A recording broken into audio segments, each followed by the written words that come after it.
Good. Yep. Hello everybody, it's Tyler with the Fitness Center. We're going to start bringing everybody some weekly fitness tips with me and Lucas. We're going to be going over different machines, different cardio pieces, different niche equipment we have in the Fitness Center. Today, we're going to go over the rower, one of the most popular cardio pieces here in the Fitness Center. And I think we can go over some ways to make it more effective and go over some tips with how to set the monitor correctly. We have 3 rowers on site. We have 1 rower out towards the main area of the cardio room. This is sitting right here.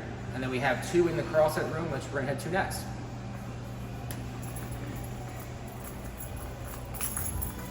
We have 1 over there, in that corner.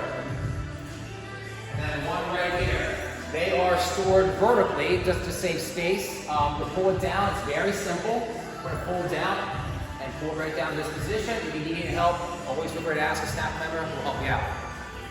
Pull down just like this. There's wheels under here, so you can kind of row them, move to position. Right here. Before we dig into actually rowing, we're gonna go over the setup on the monitor. These monitors, since they were stored vertically, let's get pushed back to here. You want that screen where you can see where we're sitting down. We're gonna start with the basic screen.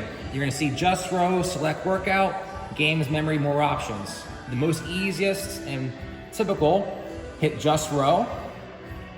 Obviously, look at the screen now, it looks a little confusing. We can change displays and units. Preferably, we're gonna go to a display where it kind of reads a little better and easier to see. We can keep hitting the display button until we see it on a screen looking like this. We got our total time, calories per hour, calorie count, and strokes per minute, which we'll go over in a little bit. There's 2 different units of measurement like to use in the rower. We got calories per hour and meters. The biggest difference with those 2 units is calories, you'll be rewarded with a more intense stroke rate, or more intense basically pull on each drive. So for example, it would take you less time to row 500 meters if you went at a harder pace with a calorie count. Calories per hour, as it changed that, we'll go to units and you'll see meters. This is all based off the meters at a 500 meter pace. So as we're rowing here, your current stroke is what you're seeing right there. So if you saw 2:30, that means your current pace, you're gonna row 500 meters in 2 minutes and 30 seconds. If you go to calories, it will say just calories per hour. So your current pull is your total calories per hour. It does not mean how many calories you'll be burning per an hour. It's how many calories you're generating, actually a unit of measurement. And you'll see your total calories right there. For calories per hour, the harder you're pulling, the more intense your stroke rate is, the higher the number is. And vice versa. But for meters, the lower that number is, the faster you're moving that row. Anything else in addition to that, feel free to talk to Lucas or I. There's different kind of workouts. You can select actual intervals, 2 minutes on, 1 minute off, 500 meters on, 2 minutes off. There's a million things you can do on this piece of equipment. Next up is the setup. We have this handle here, which is called the damper. All the way to 10 is a high damper setting that's basically gonna allow more airflow into the actual unit. All the way down to 1, we got less airflow. Generally, for most people, we're looking at 3 to 5, 3 to 6 range. It's all gonna be personal preference. For example, at 10, it won't give you a better workout. You're just gonna feel more of a pull on each stroke. All the way to 1, it might even feel like you're just pulling air and not getting actual good tension in the whole chain. It's all preference, but 99% of people, 3, 4, or 5. Only way I would actually change my movement, if I was doing a sprint workout, it might go to 8, 9, or 10. But for most people, right at 5. General good spot. From there, I was make sure the monitor, you can see it kind of facing forward where we're sitting down. We got foot straps here. Everyone always asks me about these foot straps. There's numbers on here. You can adjust the ankle mobility here. I recommend, everyone's a little different. It's based off your length of your leg length, your ankle mobility, your hip mobility. You want to find a spot that's really comfortable for you. For me, it's at a 2. Basically, just the way it feels better. I can get more ankle mobility that direction using that at 2, but I would play around with it, what feels best for you. You want to step in here?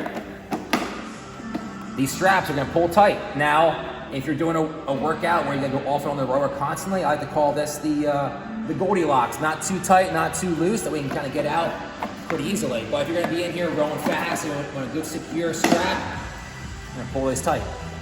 To get out, just kind of push them out here, loosen them up, toes up, and get out. All right, let's row. Let's row. I'm gonna show you how it's done. So, we're gonna start, the most basic is at the catch position. So, what I see a lot is kind of punching forward, knees not bending. You wanna kind of be upright as possible, elbows straight. And our first pull out of here, at this position we can be on our toes or kind of slightly down our heels, but when we first pull, think about get onto the heels and leg drive, complete leg drive. As soon as it passes my knees, I'm gonna then pull with my arms right to the rib cage and pull nice and tight, good position, nice upright, my core is engaged, my knees are locked. This is the next step here, and generally what I see most often in the gym, it's not happening. As we come back, think about extending the elbows first, over top the knees, and then bend the knees over top. What I see a lot is as soon as you hear your knees start bending, this thing hits, now this thing shakes and makes noises. This chain should be nice and tight the whole time. So be right here, nice good position. Drive hard the legs, arm right to the chest, upright position. Sometimes I tell people that at this position I'm kind of at the 1 o'clock position, here at 11 o'clock. This is going to be determined by your mobility. I see people, it would be great to get even deeper, but the mobility is going to restrict you, whether it's the hips, the upper back, or the lower back. So we're going to pull here, right here over top, knees are going to bend. See how upper back stays very rigid. Everything's smooth, in sync, and everything kind of just works in unison together. Think all legs, all arms, over top. And there's your row.